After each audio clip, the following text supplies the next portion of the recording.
Quais ferramentas podemos utilizar para fazer com que os alunos se envolvam cada vez mais com as atividades?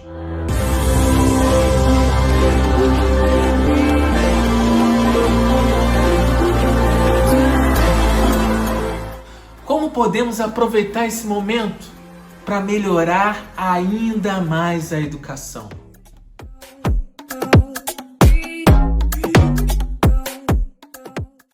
Olá pessoal, eu sou Daniel França e esse é mais um vídeo do canal Psicologia Integral. No vídeo passado, eu falei sobre a importância da curiosidade na educação e falei que nos próximos vídeos iria comentar sobre como podemos desenvolver a curiosidade em relação às disciplinas tradicionais.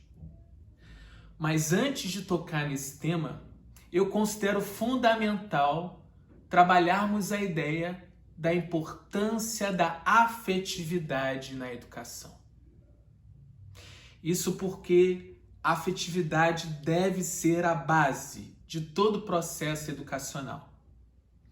Tanto no que toca à relação entre professor e aluno, quanto na relação dos alunos entre si. E para começar a reflexão sobre esse tema, eu vou recorrer à neurociência. O neurocientista muito importante, o português Antônio Damasio, escreveu um livro que se chama O Erro de Descartes. Contrariando a ideia de que a razão é a função suprema do psiquismo humano, nesse livro ele demonstra cientificamente que o ser humano é mais regulado pelas emoções do que pela razão. Na verdade, nós utilizamos a razão para justificarmos uma decisão que já tomamos com base na emoção. Se a importância da emoção já se apresenta nos adultos, com muito mais força ela atua sobre as crianças e os adolescentes. A primeira parte do nosso cérebro que se desenvolve é um chamado cérebro raiz, responsável pelas funções instintivas e pelas emoções. A parte mais desenvolvida, mais recente do nosso cérebro, chamado neocórtex, responsável pelo pensamento, pela reflexão, se forma ao longo de vários anos, havendo estudos que afirmam que esse desenvolvimento só se completa aos 24 anos de idade. Podemos concluir, então, que se os adultos são mais regulados pelas emoções do que pela razão, muito mais as crianças e os adolescentes. E daí a gente conclui como a educação nas escolas lida com crianças e com adolescentes, ela deve se basear nas emoções.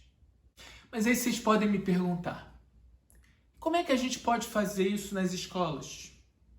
Construir uma base emocional sobre a qual vamos construindo gradativamente o desenvolvimento cognitivo. Os caminhos são vários, mas eu vou traçar um paralelo com o processo psicoterapêutico para apontar um dos caminhos que eu considero eficazes. Quando alguém procura um psicólogo, ela é movida por um sofrimento psíquico, emocional.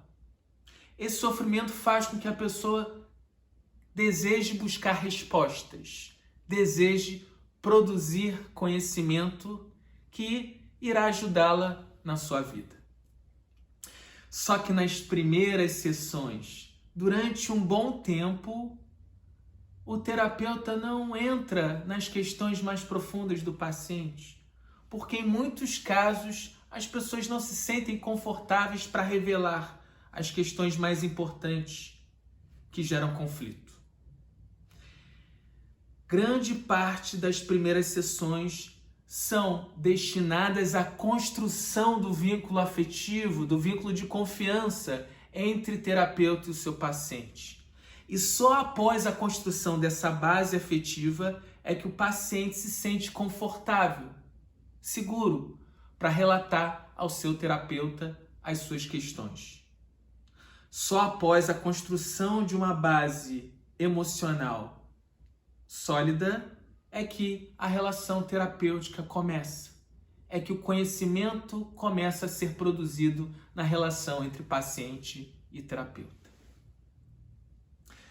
Eu advogo a ideia de que um processo semelhante pode ser utilizado também no processo educacional. Se o professor, ao invés de depositar sobre os alunos uma série de conteúdos, investir os primeiros dias, as primeiras semanas de aula na construção do vínculo afetivo com os seus alunos, o trabalho renderá muito mais.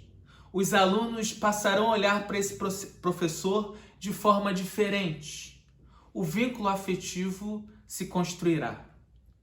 E se o professor também utilizar ferramentas para que os alunos construam relações afetivamente saudáveis entre si, a turma ficará muito mais harmonizada, os trabalhos se desenvolverão de forma muito mais fluida.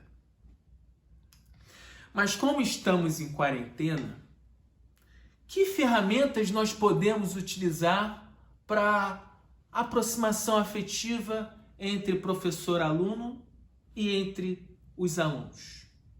Nesse período de quarentena, em que nós estamos inviabilizados de nos aproximar fisicamente, nós devemos utilizar a tecnologia a nosso favor. E uma tecnologia que tem sido fundamental e pode ser aproveitada na educação são os aplicativos de chamada de vídeo. Os aplicativos que promovem reuniões virtuais. Se o professor utiliza esse aplicativo para conversar com os alunos, saber como eles estão, perguntar sobre as suas necessidades, inclusive colocar-se à disposição se algum aluno estiver enfrentando dificuldades mais sérias e quiser conversar no privado. Se o professor investir nessa ferramenta, ele não só se vinculará afetivamente com seus alunos, como também promoverá que os alunos se reencontrem, olhem uns para os outros, se reconectem afetivamente. Como todos estamos sentindo falta das relações pessoais, esses aplicativos podem suprir um pouco essa carência e são muito eficazes para atrair os alunos para as atividades.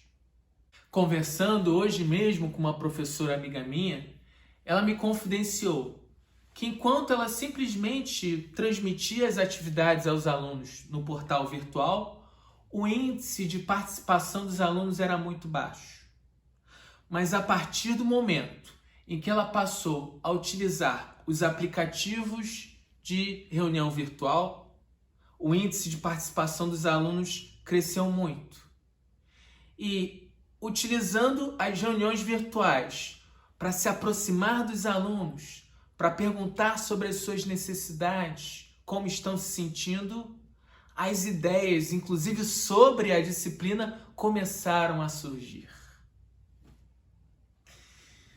Os alunos relataram a ela que estavam se sentindo muito estressados, porque muitos professores estavam transmitindo muitos conteúdos, muitas atividades, com pouca interação interpessoal. E esse conteudismo, esse excesso de conteúdos, estava provocando ainda mais estresse. Porque muitos professores acham que só tem a sua disciplina e não levam em consideração que os alunos têm atividades de várias disciplinas. Somado a isso, o estresse provocado pelo confinamento, o grau de aproveitamento das atividades é muito baixo. Portanto, eu defendo a ideia de que os professores, principalmente nesse período, precisam reduzir o volume de conteúdos e investir na interação interpessoal com os alunos, de preferência através das chamadas de vídeo. Como eu disse no vídeo passado, nós precisamos acreditar no poder do encontro. Algumas das minhas principais ideias nesse período de quarentena surgiram de diálogos travados com amigos e professores. Se nós investirmos no poder do encontro, investirmos na interação afetiva, os nossos resultados serão muito melhores. Porque além do preenchimento afetivo que essa conexão gerará, a construção do conhecimento será muito mais potente a partir das trocas que serão travadas no encontro. Então é isso, pessoal. Hoje eu fico por aqui. Nos próximos vídeos sobre psicologia da educação, eu vou começar a falar sobre algumas ferramentas que podem ser utilizadas para estimular a curiosidade dos alunos nesse período de quarentena. Então é isso. Até o próximo vídeo.